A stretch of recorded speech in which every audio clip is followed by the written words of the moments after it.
Welcome to the Biblical Leadership at Work podcast. I am your host, Jason Woodard. On this month's episode, we will meet Nate Miersma, a leader whose career spans both military and corporate leadership. Nate served in the U.S. Army for 11 years, including time as a company commander with combat deployments.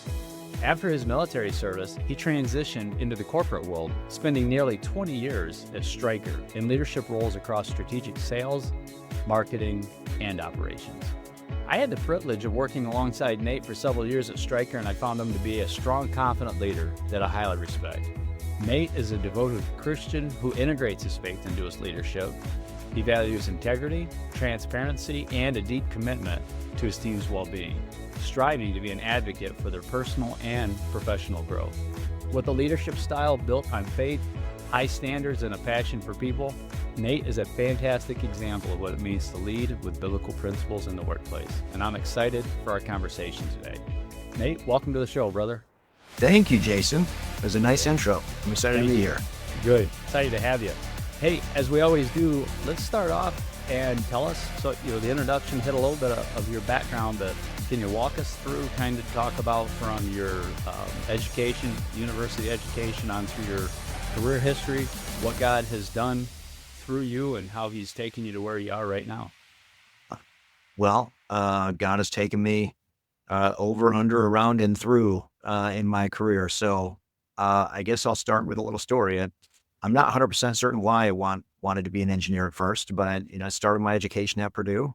And like many young college kids who were moved out of the house for the first time and raised in a conservative Christian home, those first couple of years were wilder than necessary. And I wasn't living the life that was honoring to God. And candidly, I wasn't enjoying my education. And about 2 years in to my time there, I just woke up one day and said, you know what, I'm not becoming the person that I know that I'm meant to be. And I don't think I want to be an engineer. I didn't pray about it, nor did I call my parents, but I called an Army recruiter.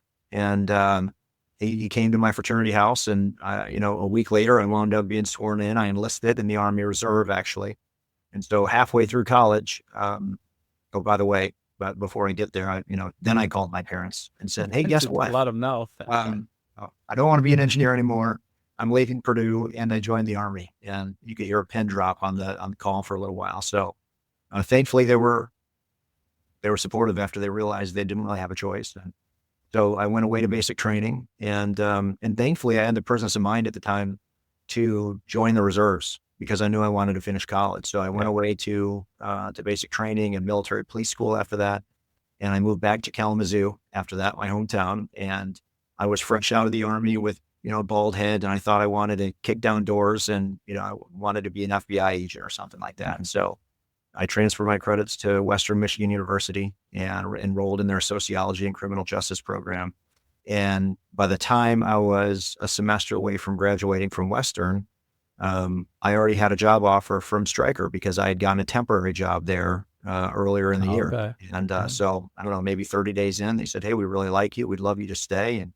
And so I sort of got this amazing job at this great company in my hometown, really just by the grace of God and nothing else. And so in April of 2023, I graduated from college. I got hired into Stryker full time. I got commissioned as an officer because during that time at Western, I'd also enrolled in their ROTC program after getting a phone call. And I got married to my wife, Danielle. And so it was a big month. And from there, it was crazy. So I wound up getting orders almost immediately because 9/11 had happened prior to that to Fort Leonard Wood. My wife and I moved down there for a short period of time, and then I got orders directly from there to head to my first deployment in Iraq. And so Danielle came back to Kalamazoo and bought our first house without me ever seeing it. And life started taking crazy turns. And so in between a couple of combat deployments, I came back to Stryker. We had our first baby, and I enrolled in a master's program. I had the presence of mind again to realize that I was probably going to be traveling or deployed quite a bit. And so I enrolled in a program that allowed me to do it remotely. And I wound up getting my master's a couple of years later. And then I was at Stryker for, I think just about exactly 20 years after that. Yeah. I guess from an education and leadership perspective, it was Purdue, then Western, then Colorado Technical University for my master's. Stryker sent me to some great executive education courses that really, I would say I probably learned more from than I did during my master's degree. Yeah. Yeah. And I had some really great leadership opportunities along the way. Yeah. Now you said when you first started, when you got married, that was 2003? Yeah, it was 2003. Okay. Yeah. Yep. What made you decide Army? When you're in college, like why the Army? Why the military? I had no family in the military outside of one uncle who served in the Navy during Vietnam. I just kind of grew up as an outdoorsy kid that liked to hunt and fish and camp. And I just always wanted to join the Army when I was growing up. And Okay. I don't know, it seemed like a good idea at the time. I knew I didn't want to be on a boat.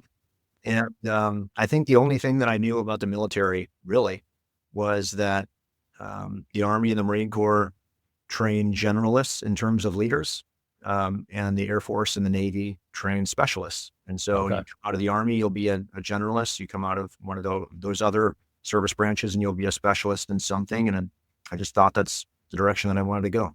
Yeah. General leadership. Now, was your training in military police when you first went in? It was, Okay. yeah. So I was enlisted as a military police officer, and I reported to a reserve unit actually in Kalamazoo, Michigan, first in Chicago and then in Kalamazoo. And I deployed with that unit out of Kalamazoo for my first, a year and some odd months deployment. And then I got commissioned as an officer, and my branch as an officer was also military police. But oddly enough, my second deployment, I was an infantry company commander. So it just shows you how desperate the Army was getting at the time. For leaders. I think when you and I met, I want to say I was at Stryker in 2009. I remember my first day at Stryker was Obama's first day in office, which I think was, Really? that's just stuck out in my head. So I think that was 2009, I think, when he started. And then we're deployed at the time. I didn't know you, didn't know of you. And then within a year or two, you came back to work and we were working together. Is that like 2010 maybe? Yeah. So my deployments were 2004 into 2005 and then all of 2008. And so if you were started in 2009, I would have been back from my deployment. Maybe like this. Yeah. Did you come back in 2009 sometime? Yeah. Beginning Okay. of 2009. Okay. Yeah. So I guess it wasn't very long after I started. I remember meeting you, and I don't know why, but I remember it clearly. One of the first times I ever really spoke to you, we were walking across the parking lot between the 6200 and 4201 building. I don't know what we were doing, but we were walking together. It was the first time that I really got to talk to you, and you said you'd, come back from deployment, and you've worked there before, and, came back, and I was in operations then. I don't remember if that's what you were doing then, operations or not. I can't remember, but yeah. Let's see. That's second deployment. I went back to operations and then I went to marketing after that. So yeah. And I do remember like you going over to marketing as I stayed in operations, and yep. So I remember just the confidence that you brought and your intensity. I loved it. We're both activators, which a lot of people probably don't know what that means, but unless they work around you, then they're like, I don't know about this guy, but he has no patience. He has no patience, and he's always causing chaos, and he makes decisions with 50% of the information, and that's what activators do. So we connected on that level really quick. So hey, tell us a little bit about your family, Nate. What's the situation that you said married to Danielle? Children, like what's that look like? I got to put my plug in for my amazing, beautiful best friend and wife, Danielle. We've been married for 21 years. It'll be 22 in April, I think, if I'm doing the math right. And she has been amazing. Obviously, I was deployed for half of the first 5 years we were married. And I left when our firstborn was 5 weeks old, I think, and came back when she was 15 months old. And she's been through a lot, even in career moves, and moving to Arizona to move into sales, then back to Michigan, and much more recently a move to another company for a leadership role. And so she's been an amazing supporter, and I couldn't do any of it without her. We have 3 kids. So fast forward many years from that firstborn, and we have 2 daughters and a son. My daughter, Madeline, is 17. She's getting ready to graduate high school. My daughter, McKenna, is 14. She'll be 15 next month. And my son is a 6th grader. He'll be 12 next month. Nice. Awesome. And you guys are located in still West Michigan, Kalamazoo area? Yeah, we're in Yeah. Vicksburg, Michigan. We live on a little hobby farm. So Yeah, nice. married a girl who loved horses, and I Okay. did not know what I was getting into. As the guy who's an outdoorsman, I thought I can do this. And so we looked for a really long time. And when we moved back here from Arizona, we found a little hobby farm in Vicksburg it's on 60 acres actually. And Wow. my wife is the hardest working woman I know. She's typically up early in the morning and taking care of horses and other animals. And, again in the evening, and my kids have had the privilege of learning responsibility, Yeah. chores Yeah. and things like that. And it's been an amazing experience, and one that I wouldn't change for anything. That's a great environment to raise kids in. Yeah. How many horses do you have? We own 4, I think. I'm pretty sure we own 4. It's Um, unclear at this moment. yeah. And we board a few as well. So there's usually Yeah. 7 or 8 at our house. Awesome. That's Yeah. wonderful. Let's talk a little bit about your faith. How'd you come to know the Lord? What's that look like? Okay. So I grew up here in West Michigan. I think from the time I was born until I was married, I went to the same church. Went through it, moving to different buildings as it was growing and things like that. But I grew up in the church, in a Reformed church right here in West Michigan called Southridge. If the church was open, we were typically there. And then on top of that, my mom founded a nonprofit here in West Michigan called Love for Children. And so she was kind of working out of the church basement at the time as well. I'm Yeah. sure the rent was free. And so I spent a lot of time in the church building, and I ran the sound booth and, during Yeah. the services and things like that. But, um, I would say I called myself a Christian, but really I just had sort of adopted the label that I had from being raised that way. And it wasn't until we moved to Arizona that we kind of established our own church family, our own Yeah. or church, and Yeah. the church that we went to, Christ Church of the Valley, in Arizona, was just incredibly powerful and impactful on me. And it really started to challenge the way that I was thinking about my own faith and relationship with Jesus. And it was then when I made the decision to make that faith my own and really claim Jesus as my Lord and Savior. And Yeah. so, How Danielle, old? How old were you? How old were you then, Nate? About. oh gosh, I would have been, that was just over 10 years ago. So I was probably 33, 34, Okay. something like that. Yeah. I'm 44 Yeah. now. Yeah.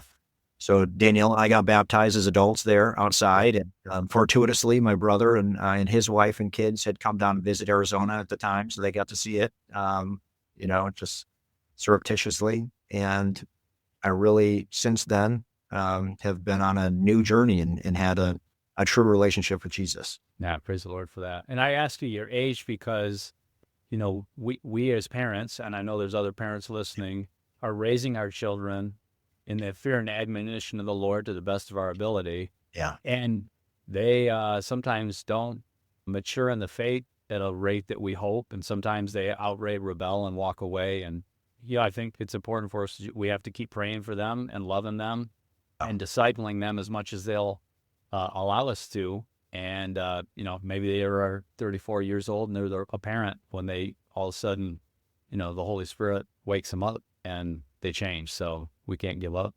Right. So that's why. So that's good. That's good. Very true.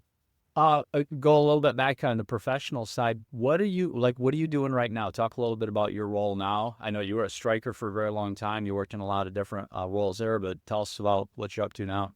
Yeah. So, right about at my 20-year mark at Stryker, I got a text message from a friend of mine, another strong believer, sister in Christ, that just said, "Do you have a moment to chat?" And I knew she had left, several years prior and gone to another company, and just seemed odd, the text and the wording. And so I said, sure. And we wound up talking. She asked if I was interested in learning a little bit more about an opportunity with a company called Conmed out of Florida.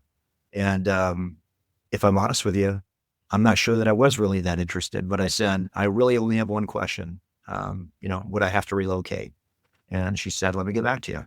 And so it was less than 24 hours. She came back and said, no, our CEO knows who you are. He knows that, you'll be where the action is, regardless of where that is around the United States. And I just started to feel this conviction that I needed to learn more about it. And I'll bring up somebody who's been a mentor to me from a distance for the most part. But Jim Heath. And yeah, absolutely. Jim had given somebody else advice, and they had shared that advice with me. His name is Derek Babbitt. And Derek had asked Jim if he could go back to, give his 20-year-old self some advice, career advice, what would it be? And one of the things that Jim had shared with him is that, for decades, I got all these calls from recruiters asking if I was interested in learning about another job. And I always just politely declined, and I never even heard him out. And he said I would advise my younger self to take those calls, and either you're going to learn that you're exactly where God wants you to be, and you're going to have more confidence that you're right where you're supposed to be, or you're going to learn about some amazing new opportunity that God's calling you to. Either way, it's not disloyal to phone calls, and it can really be in a process. And so I just started to feel this conviction. And I remember I felt almost sick to me even at the thought of leaving after I'd been there for so long.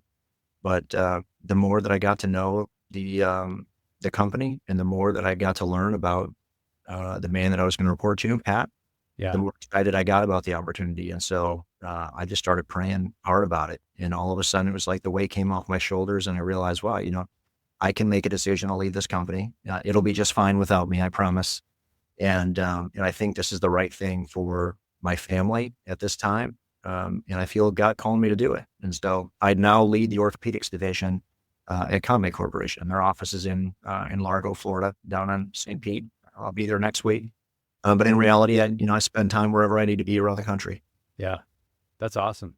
So orthopedics division, for those that don't work in or haven't worked in the med tech industry, tell us a little bit about what's the scope of that look like? Yeah. So Conmed's orthopedic division is really focused on sports medicine. So we serve surgeons who do rotator cuff repair, fix your ACL in your knee or your hip. We sell some capital equipment like the stuff that helps a surgeon do arthroscopic surgery, the camera that goes into your body. Okay. Yep. In there. And then we sell power tools that help orthopedic surgeons put total joints in, which I know you're familiar with. Yeah, you and I had some time spending time making parts for those, though, and making them.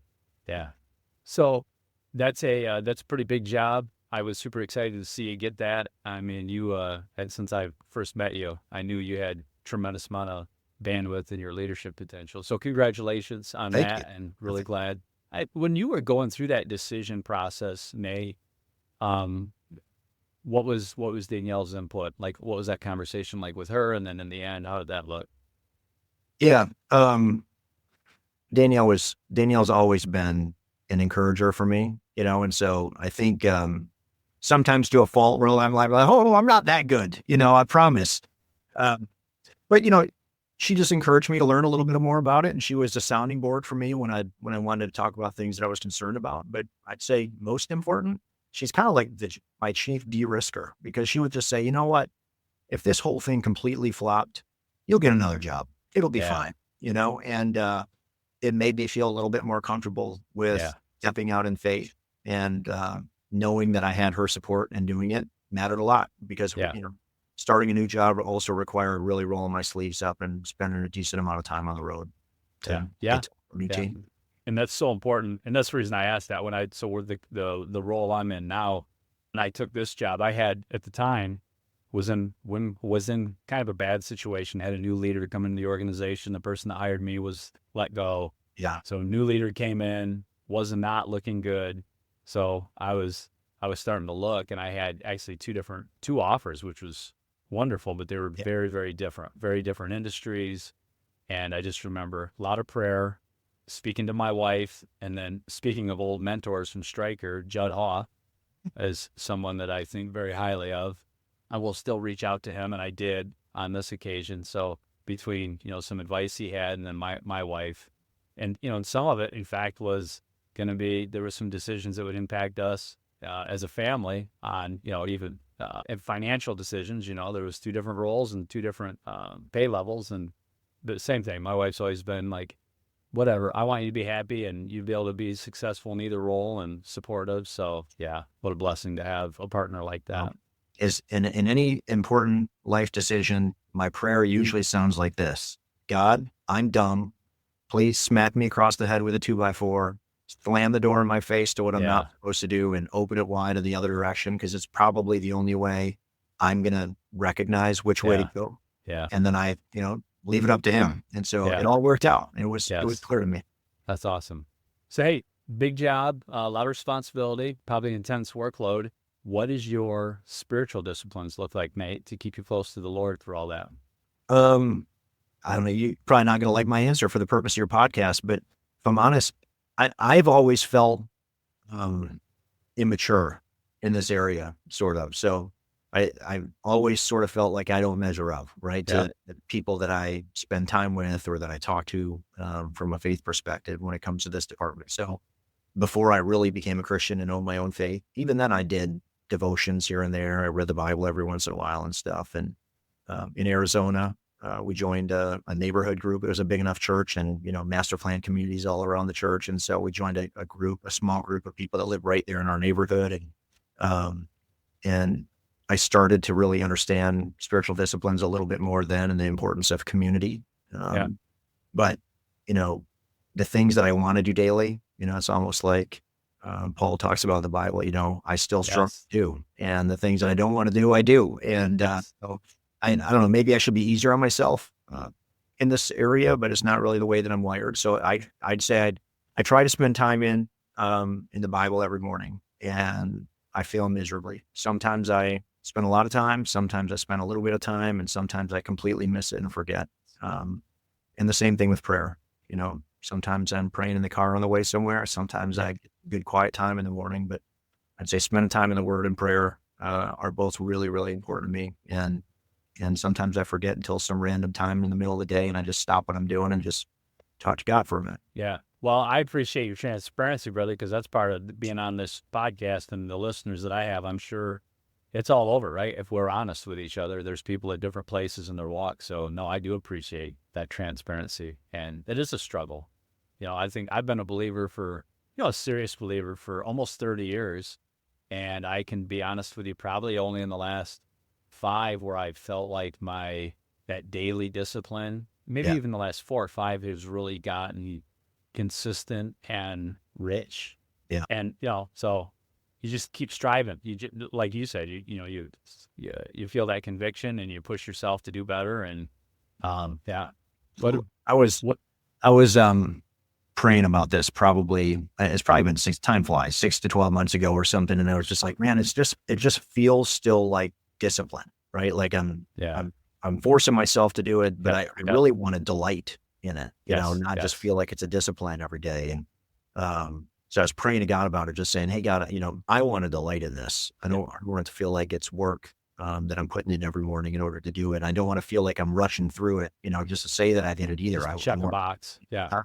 And after I got done praying, for whatever reason, I was on my phone. Probably shouldn't have been, right? But I just Googled, I want to delight in my devotional time or whatever. And the first YouTube video that popped up was a pastor. It was an old video, but he just had this rule of 3 Ds. And he said, it starts with discipline. You have to have discipline first. And as you progress with your discipline, it will turn from discipline into desire.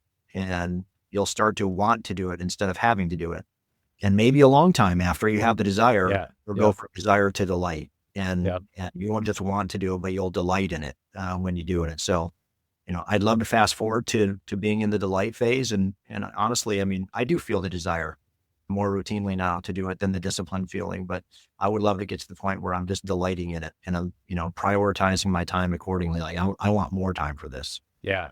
Yeah. So work in progress. I'm working in progress. No, well, we all are. And I don't remember why or what happened, but for me, that clicked. Like I said, probably 5, maybe longer than that. It was before COVID, 19, maybe. Yeah. And just my morning time, especially the prayer time, it just, it changed. I can remember. And now I'll get up looking forward to it. So I pray the same for you. And what about your church family? What does that look like for you and your family and local church you guys are plugged into? Yeah. When we moved back to West Michigan from Arizona, we had such a great experience having kind of our own family's church that we said, we're going to look. We never looked, in our life just because I grew up going to the same church. And so we started praying about it right away. And honestly, I think God led us to the church we were supposed to go to first. So go to a church called The Bridge. And at first it was in Portage, Michigan. They just created a second campus in our hometown in Vicksburg. But, for a decade, we went there after trying it for the first time. Our first Sunday back, we went there, felt immediately welcomed. Jeff Winke was a brand new pastor at the time. He welcomed us. We got to know some people that were on staff and some of the local community right away. And we just felt that was where God was calling us. And so we've been there ever since. My wife and kids have been in, children's ministry, volunteer roles and things ever since. And so we felt like we were getting integrated into the community. And it's just an awesome church. They preach from the word, and their slogan is "Be one, make one." They want to become a disciple and then make other disciples. And it's just been another church experience for me where I felt personally challenged. Good. And we still love it there. So good. Now we're in the startup phase of a second campus where we're unloading trailers in the morning, 2 hours before services, and doing the setup and tear down in Vicksburg. And that's been a great experience too. Yeah, that's good. That's a lot of work. We've done that before years ago, and it's tough. A lot of commitment. It is. Good. Yep. Hey, I want to talk a little bit about leadership. Nate, when you think about leadership, your own leadership, what are a couple of key principles for you that are like foundational that you always go back to for yourself and then when you're mentoring other leaders? Oh man. I can probably ramble on this a little bit, but I'm not sure that I could list off like a top 10 list for you. I would say first and foremost, my leadership principles come from my faith. And if I'm honest, I believe that morality comes from God to begin with, right? And so my leadership principles come from doing what's right and doing what's right in the eyes of the Lord.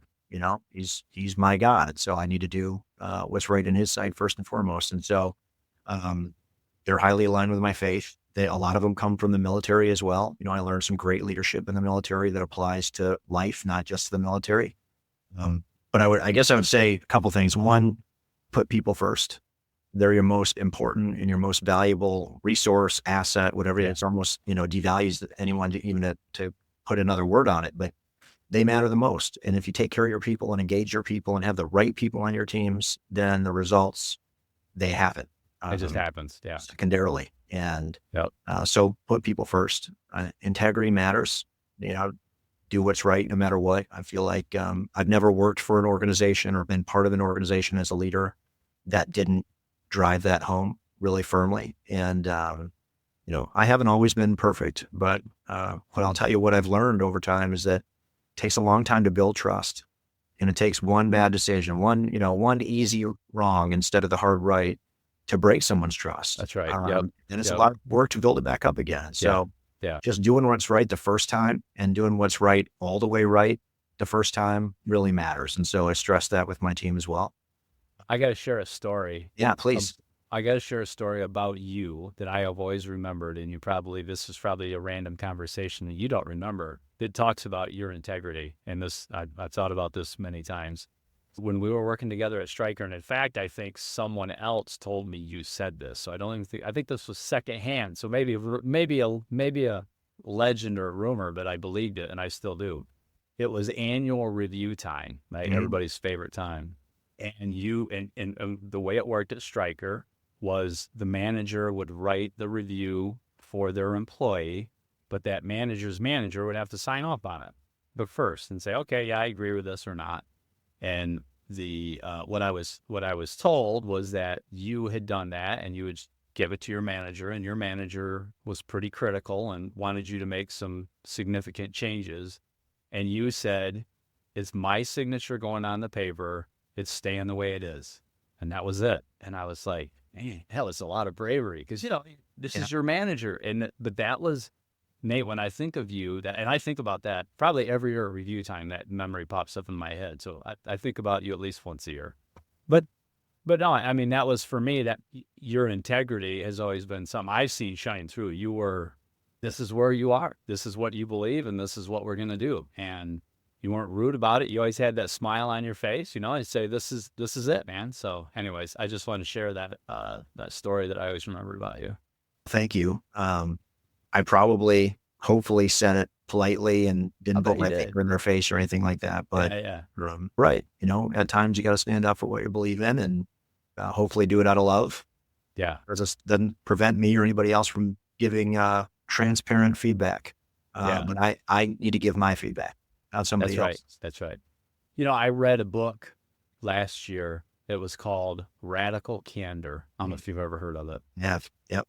It's a really, really good book. And it talks about that whole idea of like you can give someone difficult feedback and care about them. I mean, this is really the biblical principle of speaking the truth in love.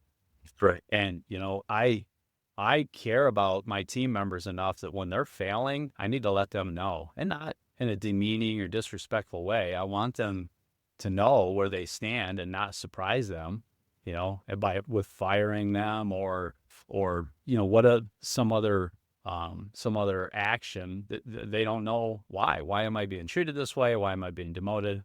And so I think that's super important to speak the truth in love. And sometimes that truth is difficulty.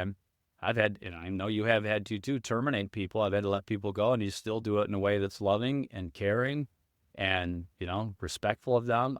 Every time I've had to do it, I pray about it before, I pray about it after, I pray about them because I know it's a very, very difficult situation, but it has to happen. So yeah, that level of integrity, I think, is important. And I think it oftentimes will set a Christian leader apart in the workplace because of that, just refusal to do the wrong thing or to, compromise on what's right. Yeah. So, we just had a CEO transition in my company. So my boss, the guy who hired me, Pat Byer, is now our CEO. Because this was his first global sales meeting after becoming the CEO, he was up on stage and kind of doing an introduction and, sort of probably setting the tone for his leadership style going forward. Mm-hmm. And one thing he said really resonated with me about this topic. And he said, I can like you and hold you accountable. I can like you and hold you accountable. He's an approachable, likable person who loves to make people smile and laugh. And at the same time, he wants to see results and he's not afraid to give you feedback. And, I aspire to also be able to do that. Yeah, that's right. No, that's important. And we can do both. That's right. Hey, Nate, when you think back early leadership journey, what was something that you struggled with and have you learned to overcome it? How did you learn to manage it, or do you still struggle with it a little bit? What would that look like? So I'll start with the end, which is I still struggle with it. But I certainly haven't conquered it. You gave me this question in advance, so I had a chance to think about it. That's all right. I really think this is probably what I would choose to share. I'd say for the majority of my life, I have struggled with feeling like I just didn't measure up, if that makes sense. I didn't always fit in. I was, at least a year, if not a year and a half younger than most of the kids that were in my grade because I got started a little bit early. And that affected athletics. It affected being accepted by my friends because they were older and kind of the phase that they were moving into, whether it was, being able to go to the mall or get your driver's license. So I always wanted to fit in and be accepted. And because that wasn't always the case, I wound up making choices, throughout my life that, and for a long time, that kind of reflected that desire. It took a lot of growing up and, unfortunately for me, some tough times that were a result of my own decisions as well to get me to understand that I was way too worried about that. And that I am good enough the way that I am and that I'm accepted by God. Yeah. And of course, as you get older and you have your own family and things, you can start to get a little bit more comfortable, with yourself as well. But I do struggle with it even now. And as I was thinking about this, Jason, there are really two life experiences that I feel like, and among many, I could talk about this forever. I'm sure most could, right? But two maybe stories that stuck out in my head as, being shaping forces in all this, maybe more so than I want to admit. But I remember, so my dad was in finance. He passed away during my first deployment when he was 48. But he was always in finance. Worked at Bronson Hospital and then later at Elkhart General Hospital, and he would kind of a white collar job, right? Yeah. And he still worked really hard to provide for us. And growing up, we had a very tight extended family. So my favorite people in life were and still are in many cases my uncles and my first cousins. And so we got together on every holiday. We camped together in the summer. We played in Gus Macker basketball tournaments. We you name it, we were together. Yeah. And I just love that family. And my uncles were teachers, basketball coaches, undercover police officers. Like that. Man, I looked up to all of them big time. And I really wanted to be accepted by them. And very similarly, right, I was not as good at basketball as my other cousins that were my age. And, and so like I was always kind of the underdog in all of the areas. But I specifically remember a time when we were camping together at a little Christian campground called Cran Hill Ranch that we still go to and absolutely love, and my kids love as well. And I don't remember much of the circumstances around it, but I remember a time when my uncles were making fun of my dad, and they were kind of calling him a nerd and a dork and all, and everyone was kind of laughing at him, and he was laughing with them, but probably, uncomfortably laughing with them. And then a couple of my cousins chimed in too, right? Their dads were making fun of my dad, so they kind of joined in. And it hurt me, to see my dad getting made fun of that way. Yeah. And I feel like something in me changed a little bit, in that moment. And I had already experienced that as a kid, right? Being younger and kind of not being accepted. I was watching it happen to my dad, and something clicked in my brain where I just said, I'm not going to let that happen to me. And unfortunately, the way it played out in my life is, more negative than positive over the decades, right? Because what it prompted me to do was try to fit in ways that I shouldn't have. And so that's the first story. I guess the second one that shaped me is, years later in high school, another dad story, that my dad was an early riser, had great disciplines. And so he would usually be reading his Bible at the kitchen table, but he was almost always gone before any of us woke up. So I knew that he was there. There might be a note at the table every once in a while, but he was usually already gone. And so I walked into the kitchen that morning, and he had just finished his, reading the Bible and praying and things like that. And that morning he just stopped and he closed his Bible and he looked at me, and it was like a more serious look than normal, and he just said, Nate, you're going to be a great leader someday. And for whatever reason, very similar to that moment where, I saw him being made fun of and something clicked in my brain and I can think back to it as a memory. Yeah. That has stuck in my brain, every day for the rest of my life since then. And I think I could write a book on how those two little experiences have shaped me. But I've felt this incredible pressure to live up to his, prophecy that I was going to be a great leader. Yeah. And at the same time, I've struggled intensely my entire life with wanting to be liked and accepted. And, it's played out in just being a chameleon instead of being authentic to who I am, or spending time with the wrong people or at the wrong places or whatever. So that's the leadership struggle I think I've got way, way better with. Yeah. I catch myself in the moment all the time, it's that leadership versus likership. Yeah. I used to have that sign on your office wall. We need more leadership and less likership, or something to that effect. I remember that. Yeah. There was a sign on the Kuwaiti border, as you would, basically they would call it going hot, going red with your weapons. But as you would leave Kuwait into Iraq in the combat zone, there was a sign that said, we need leadership, not likership. Yeah. And just a reminder to military leaders that, all of your soldiers' lives are in your hands. That's right. It's not about being liked anymore. It's about making the decisions that are right in the moment. And that stuck with me for a long time. Yeah. So that's good. I do, Jason, I have one other, I would say, and this last one, but my one other struggle, candidly, is that like you, I'm an activator and I'm a maximizer. And, so as a leader, the way that plays out, it plays out at home and at work really for me. But if I achieve something, I spend less than a millisecond sort of relishing in that. I immediately, the next thing. Yeah, I'm like, that's nice. Now it's over. Now what? Right. And so it's either on to thinking about the next thing that I need to get done or accomplish, or it's thinking about what I could have done differently or better to do that thing better, faster, stronger, whatever it might have been. And so at work as a leader, the way it plays out is that I really struggle to recognize other people's accomplishments as a leader. And thankfully, as I've grown in my career, I've been able to put people around me and say, hey guys, I struggle with this. So I need you to help me with identifying recognition opportunities so that I can do it in the moment, or I can do it in a town hall or whatever. Yes. And that's worked out well. But unfortunately for my direct reports, there's not somebody doing that for them. And so I've always really struggled with stopping to smell the roses for a second and saying, hey, you know what, Lisa, you did an amazing job on that marketing campaign, or your team is really engaged right now. And I Yeah. want to thank you for all the work that you've been putting into this. And so I work on that a lot, and it plays out in a very similar way at home. You're a leader in the house as well, right? And so Yep.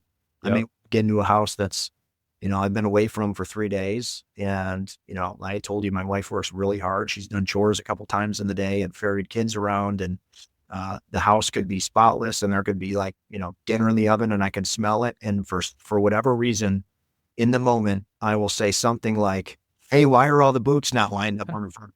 Right? Instead of, Yeah. wow, Thank you. it looks amazing. You must have worked really hard today. And so that maximizer piece of me is a struggle too. That's terrible. I could share so many stories. When I came to Stryker, it was the first time I ever had leaders around me that really pointed that out.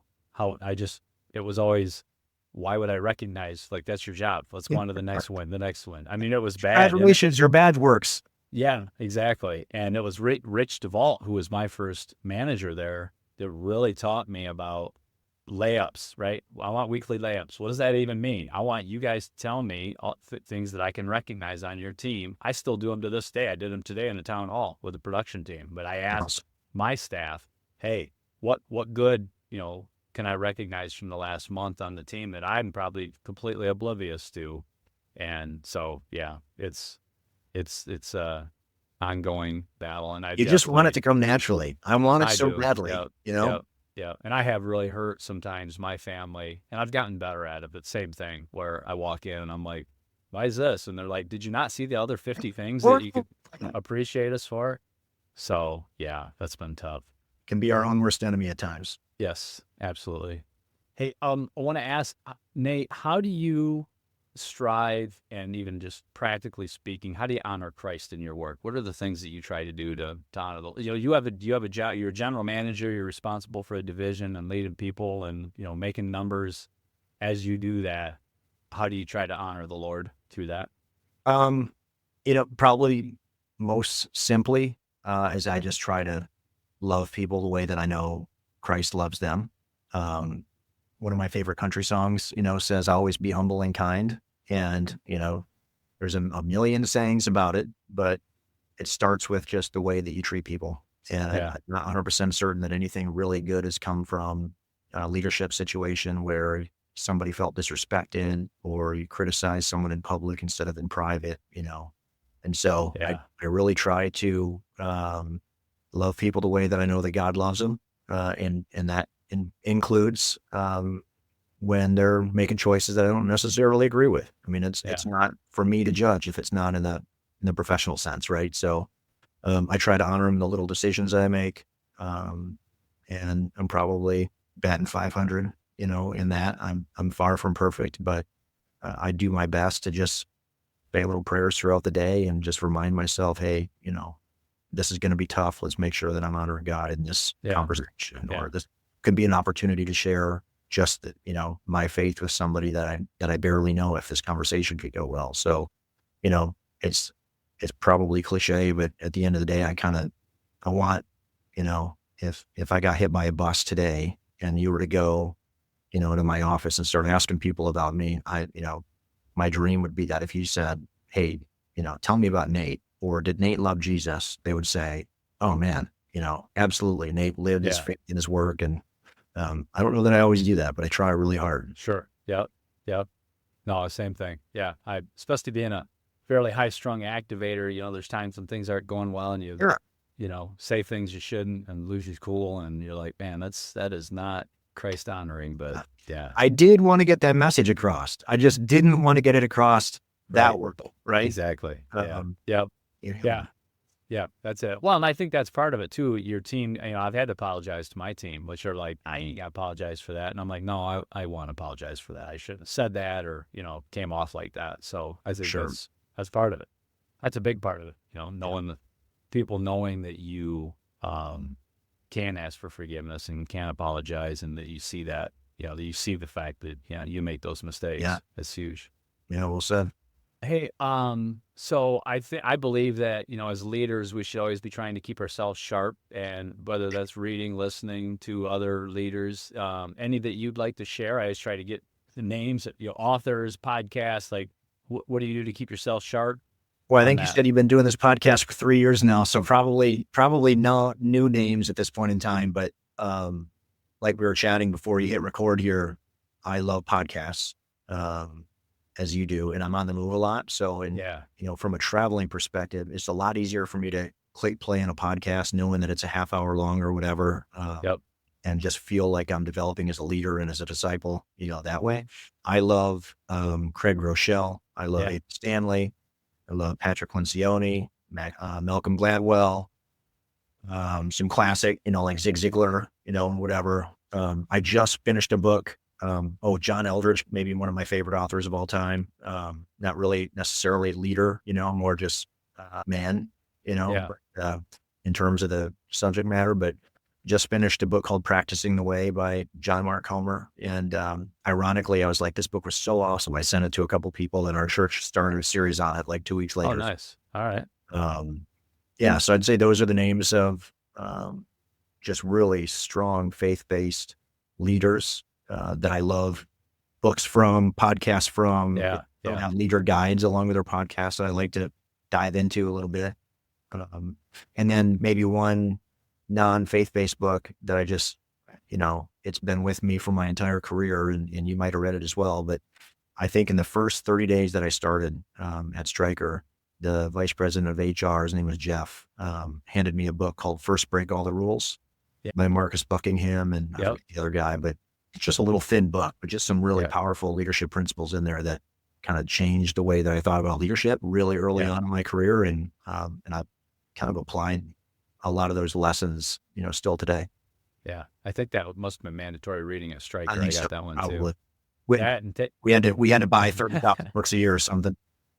that and taking the Strengths Finder. Right. That was a big one. And I still recommend that. I do that with my team. The disc or the Strengths Finder is something I always encourage people to do to learn about their own, personalities and styles. Yeah, absolutely.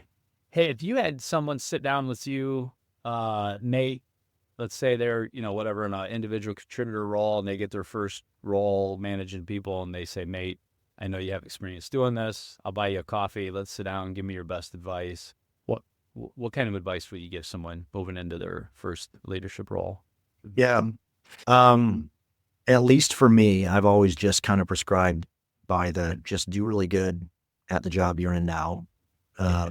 mindset.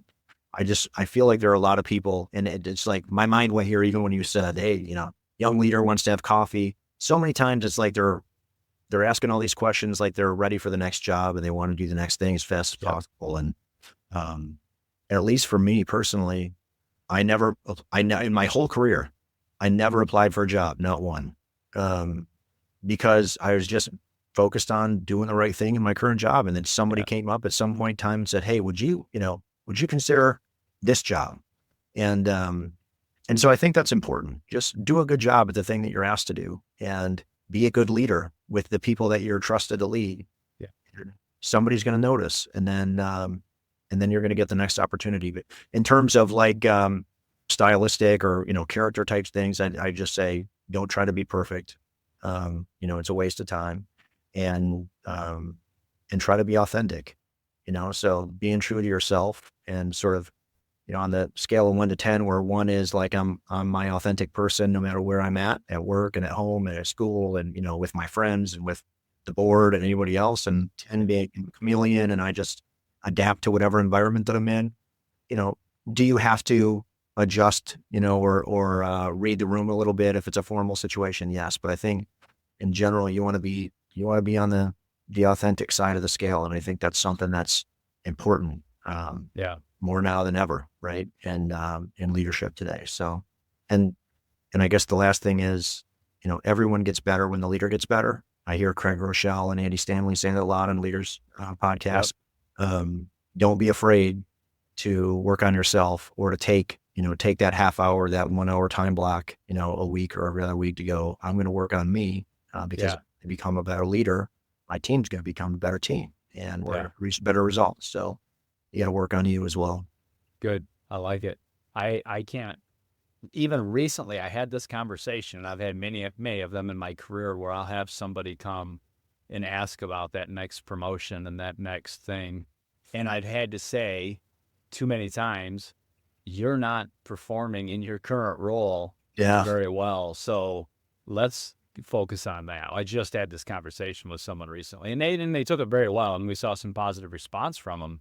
And it was that mentality. And actually, they said the words, which I responded maybe more bluntly than I should have, but they said basically, once I get the promotion, then I'll start doing that other stuff you're looking for. And I'm like, you will never, Yeah. never get the promotion if you're on my team Yeah. with that mindset. That's So more. yeah, I think, that's super key, is go just perform with excellence. And, it goes back to the very, much a biblical principle that, who's faithful in little will be faithful in much. Yeah. And, One of the things that I don't do well all the time, but that I feel when you think about your approach to leadership and those kind of tough conversations and stuff, I reflect back and go, why did that one go well? And this other one that I'm thinking of not go well? It's usually because I ask good questions, and so instead of me, and I am ultra transparent to a fault, right? Instead of me just offering my opinion right from the start, saying, how do you think that went? Or, have you looked at your objectives lately? How do you think you're doing to them, or whatever? Just letting them reflect on their own performance, Yeah. their own, potential and all that kind of stuff. Eventually it comes back around where they want to know, well, how do you think, and you have an opportunity. But I feel like when I do that well, from a leadership perspective, the conversations go better. Yeah. I still get my chance to say what I want. So maybe that's another little nugget there.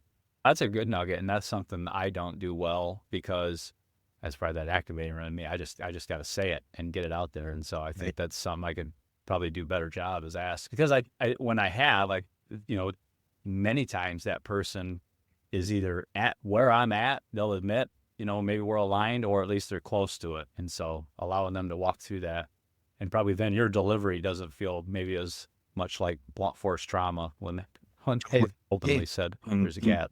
I'm all over the place, right? I'm hearing Yeah, go ahead. squirrels and shiny things and all that kind of stuff. But the one other thing that just crossed my mind. So I was an aide de camp in between my two Iraq deployments for a Special Forces general officer. So I traveled all over the place with him. I got to where we were going before him, left after him, and it was a hugely developmental experience. But it was the first time that I sort of recognized this concept that it gets lonely at the top, Yeah. And so this guy who's a brigade commander in charge of thousands of troops, in harm's way, man, it's really lonely. You don't get to spend a lot of time with too many people. And the reality is, it's almost like when HR walks into the room, people are like, oh, HR's here, and they all kind of go away. Yeah. When you're a leader, you got to have community, right? And so I'm not applying that just as somebody at the general level, right? That's any leader, but I feel like you really have to work hard to make sure that you're connecting with people who can be accountability partners for you, Yeah. challenge you in the way you're thinking. And that's been really important in my life, and probably something I didn't do well early. So if it was a younger leader, I would say, hey, get yourself a few other leaders that you, like and get along with, and also see are talented and going somewhere, and talk to each other once a week and hold each other accountable. It's almost like those 20 groups or those max groups, Yeah. push each other to be better. Yep. And someone you can be pretty vulnerable with and have the conversations that you sometimes can't with your team, the person you're leading. So Totally. yeah, that's good. Any ideas on who else you'd like to see come on the podcast? You thought about that? I can run through a whole bunch of names, but guess what? I told you a story about my uncles and cousins, and like my thought immediately goes back to uncles and cousins. And so Yeah. I have an uncle named Jerry Brower who built what I think may be one of the largest Mastercraft boat dealerships in the country, if not the world. And he's an amazing Christian leader who's really built a strong, successful business, but also just found a way to incorporate faith into all of it. Awesome. He's just a really cool guy to talk to, and Yeah. we do 100 times better than me on a podcast like this. So, I mean, he's one. And my cousin Dan has been an accountability partner for me for, I think we're probably going on 3 years now. Okay. work Nice. in the insurance industry. He's a leader, and we talk every Monday morning. And we focus on being more encouraging husbands, and Yeah. sort of like softening our hearts at home. And that's what we started with. But then we talk about work and leading, and all the other things going on in our lives. He's an amazing guy too. You'd love to have him. Great. Yeah, on your podcast. And That'd be great. Yeah. I'd be honored if you would maybe make an email connection or something. Once you find out if they're open to it, that'd be great. absolutely, I appreciate yeah, it. yeah, you have to. Hey, you talked a little bit about this already, Nate, but like when you're, you and I are both a ways away from retirement. I hope we got maybe a decade or two ahead of us. But when you're done, when that time's over, or even just if you move to a different role, how do you hope people will remember you, and like what's that legacy that you hope to leave behind? It's weird. I listened to your most recent podcast, and I've already forgotten the gentleman's name. The Line Within podcast. Yes. And he made a comment on that, that the reality is that your legacy is almost like we believe our legacy lasts way longer than it really does. Right. That's right. Yep. No, it was good. Yep. Yeah. And that really hit me, so my dad passed away when he was 48. My son is 11, never had a chance to meet my dad. My dad's legacy is gone when my kids who never knew him, you know what I mean, are growing up and getting older. I mean, that generation, his legacy is already gone. Now, you'll be the last person you'll be the last generation to remember him. Yeah. And all of a sudden it put into perspective, wait a minute. Okay. So I've read, The Legacy Journey, and some books that talk about a financial legacy that maybe you could send your grandchildren to college or something and help them start off on a better foot than maybe you did. And so I think about that every once in a while. But yesterday's time here and that really hit me. And I think, what, at the end of the day, one of the things I think about constantly is this juxtaposition of achievement and feeling like I'm called to be a leader with also what the Bible says, which is to live a humble life and please the Lord. And basically, if you're loving your neighbor, living a humble life, then people who get to know you and they see your good works will go, what is it about that person? Yeah. That makes them happy and fulfilled and not anxious and things like that. And that is probably what will make them want to understand why you are the way you are and give you an opportunity to share your faith. And maybe, they'll come to know Jesus also as a result of it. So when I think about when my time as a leader is done, I'm like, well, maybe then is when I'm supposed to live a humble and quiet life. I don't know, but I hope that the way that I've impacted people is just that I've loved my neighbor, loved people the way that Jesus loves them. And hopefully when the opportunity comes throughout my day-to-day interactions with them, I find ways to sprinkle in my faith, maybe they get a little bit interested, but, I think Billy Graham said, he's had the privilege, right, of getting so many people from, the 99-yard line over into the end zone to become believers. But the reality is that all of us may never know how we impacted somebody because you may have worked an interest or gotten them from the 1 line to the 2-yard line, but that was God's plan. And so I hope that I impacted a whole bunch of people, even if they, didn't get into the end zone. I hope they thought something or became more interested in learning about Jesus, and maybe somebody else took them the rest of the way. Yeah. I think Paul wrote in one of his letters that it talks about that some of us plant and some of us water, but it's the Lord who takes the harvest. So if we're being faithful in that, that's all we can do is be faithful. And what the Holy Spirit does with that's up to him. So, hey, brother, before we wrap up, if somebody wants to connect with you, what's a good way to do that? I'm on LinkedIn, just under my name, Nate Miersma. And I'm happy to give maybe that's the way to do it. Reach out through LinkedIn. Yeah. And I'm happy to give my personal email. And I would love to connect with other Christian leaders, who want to talk more about this. Yeah. And spell your last name. It is Miersma. Yeah. So they can find you on LinkedIn. I always can't remember if it's EI or IE. So that's good. That's good. Hey, man, thank you for your time. And you have been an inspiration to me over the years. And I mean that. I mean, I've really respected you as a leader. And I also want to thank you for your service. And I don't just say that as a platitude. I thank you and Danielle for the sacrifice that you guys have made for our country. really. I mean, I think about there I was working through my career and doing my stuff, and you were overseas fighting for our nation. So thank you, brother. I appreciate it. Thank you. I appreciate it. Thanks for having me on. It was a great experience. All right, man. Take care. And thank each of you for tuning in again this month. Please take a moment to subscribe to the show, and if you have any comments or suggestions, I love hearing those as well. I hope you will be back next month as we meet another leader striving to honor Christ in their work.